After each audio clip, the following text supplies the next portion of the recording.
ये उनके बच्चे हैं, जो नामर्द उनके बच्चे कहां से होंगे? हेलो दोस्तों, वेलकम बैक। एक बार फिर से खुशामदीद है आप तमाम लोगों का हमारे इस यूट्यूब चैनल के अंदर। जैसा कि आपने देखा होगा दोस्तों कि किस तरीके से जो है अख्तरुल ईमान साहब जवाब दे रहे हैं और बहुत सारे मीडिया जो है इनको गलत ठहरा रहे हैं। ये कह रहे हैं कि वो जो है जहर उगलने वाले लीडर को रिप्रेजेंट करते हैं, इसीलिए वो इस तरीके के जहर उगल रहे हैं। वाह क्या है एक्चुअली, इसके बारे में थोड़ा देख लेते हैं। बीजेपी के एक विधायक है, जैसे कि आपने स्टार्टिंग में देखा होगा, बीजेपी के एक विधायक है, उन्होंने कहा है कि बिहार के अंदर जो जनसंख्या बढ़ रहा है वो बेसिकली हिंदुओं की तरफ से नहीं, उनकी तरफ से घट रहा है, लेकिन जनसंख्या बढ़ने की जो जिम्मेदार है वो मुस्लिम तबका है। यानी कि हर कोई जो है हर किसी के घर में जो है 4 से 5, 5 से 6 जो है औरतें जो है वो औलादा पैदा कर रही है। तो इसीलिए इसका मेन जिम्मेदार है, कंट्रोल करना बहुत ज़रूरी है।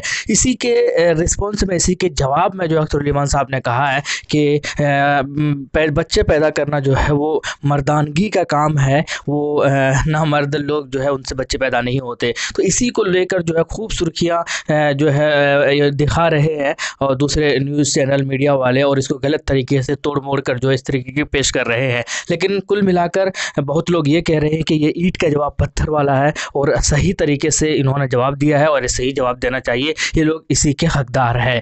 चलिए दूसरी बात ये करते हैं कि बंगाल के अंदर जो है वो चुनाव वो रैली होना था। आज 25 फरवरी है और आज ही के दिन एक बहुत बड़ा मेटिया बुर्ज में के अंदर जो है वो रैली था बैरिस्टर असदुद्दीन ओवैसी साहब का, और भी कई सारी चीज़ें जो वो घोषणाएं करनी थी। तो वो क्या हुआ, वो रैली जो है वो वहाँ के जो पुलिसकर्मी हैं उन्होंने जो है मना कर दिया है, उस रैली को रद्द कर दिया गया है, उनको परमिशन नहीं दिया, और जिसकी वजह से एक राजनीति, एक अलग तरीके की राजनीति जो है बंगाल के अंदर देखने को मिल रहा है। ये बहुत ही निराशाजनक है दोस्तों कि दूसरी पार्टियों को, कांग्रेस से रैलियां कर सकते हैं, सीपीएम रैलियां कर सकते हैं वहाँ पर, बल्कि और भी एनसीपी रैलियां कर सकते हैं, दूसरी सारी पार्टियां रैलियां कर सकते हैं, लेकिन एआईएमआईएम की रैलियां क्यों नहीं कर सकते? ये एक बहुत बड़ा सवाल है। दूसरी बात यह है कि इस तरीके का अगर आप रोकेंगे तो आप समझ रहे हैं कि आप यानी कि एआईएम की जो पब्लिसिटी है वो कम करने की कोशिश कर रहे हैं। तो मैं आपको बता दूं, एआईएम की पब्लिसिटी इससे कम नहीं होंगी, बल्कि एआईएम की पब्लिसिटी जो है और भी ज़्यादा होंगी,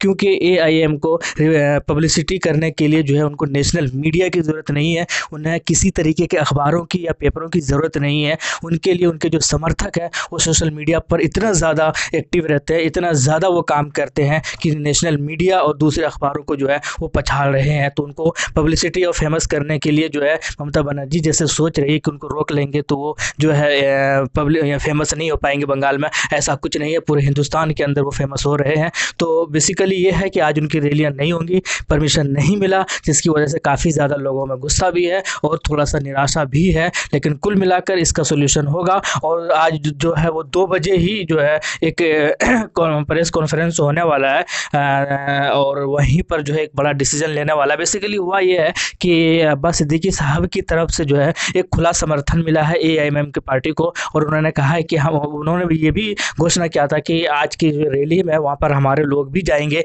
एआईएम को सपोर्ट करने के लिए। लेकिन क्योंकि रैलियाँ कैंसिल कर दी गई है, और तो उसके अलावा 2 बजे आज वहाँ पर माजिद हुसैन साहब रहेंगे, एमआईएम को रिप्रेजेंट करेंगे, और भी दूसरे लोग रहेंगे और प्रेस कॉन्फ्रेंस करेंगे, और शायद आपको ये घोषणा देखने को मिलेगा कि एमआईएम जो है आईएसएफ के साथ जा रहे हैं, और भी चीज़ें गठबंधन के बारे में। तो चूँकि आईएसएफ के बाद सिद्दीकी साहब ने खुले तौर पर कहा है कि जो है हम हमारी तरफ से तैयार है और हम जो है साथ में मिलकर चुनाव लड़ेंगे एआईएमआईएम की पार्टी के साथ बंगाल के अंदर। तो अब ये देखना 2 बजे क्या डिसीजन आता है। जैसे ही चीज़ें क्लियर होती है तो आप तक जो है इस चैनल के माध्यम से ज़रूर पहुंचा दिया जाएगा। दूसरी बात करते हैं हम लोग गुजरात के इस बार जो है वो मैच से निकल कर आ रहे हैं, क्रिकेट स्पोर्ट से निकल कर आ रहे हैं। बेसिकली मोटेरा सरदार पटेल स्टेडियम था गुजरात के अंदर, और उसी को जो है नाम बदल कर नरेंद्र मोदी स्टेडियम रखा गया है, और इसी को लेकर खूब लोग ट्रोल कर रहे हैं कि क्यों नाम बदला गया है, और